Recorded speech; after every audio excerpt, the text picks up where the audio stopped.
presented by ARK Music.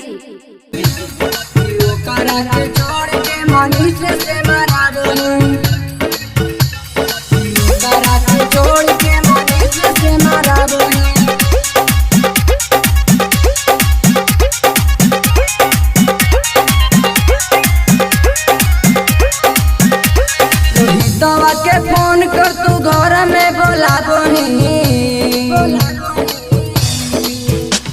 रोहितवा के phone कर तू घर में बोलाबोही कि ओकरा के छोड़ के राहुल से मराबोही नया तू यार पगमंड कते करही सचिनावा के छोड़ के राजीव से मराबोही रोहितवा के फोन कर तू घर में बोलाबोही कि ओकरा के छोड़ के मनीष से मराबोही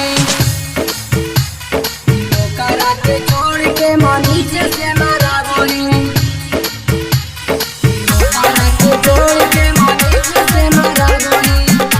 presented by ARK Music. Lajo तू चल गई शहर में बुलावनी छोटना के नहर में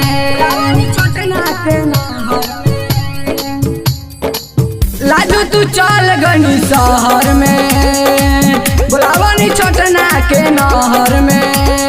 धूड़िया उधार चौड़ी के करा देखाबोही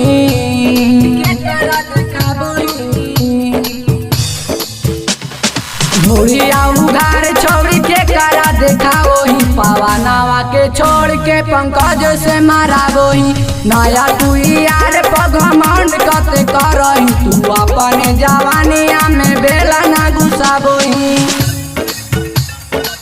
करा के छोड़ के मनीष से माराबोही करा के छोड़ के मनीष से माराबोही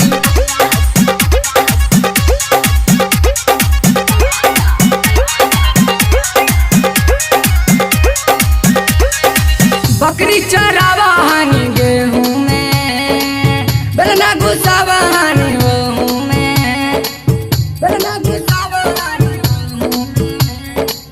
बकरी चरावा हानि गेहूं में बेलना घुसावा हानि गेहूं में लाभारावा सुभामा वाले अब नहीं रोबोही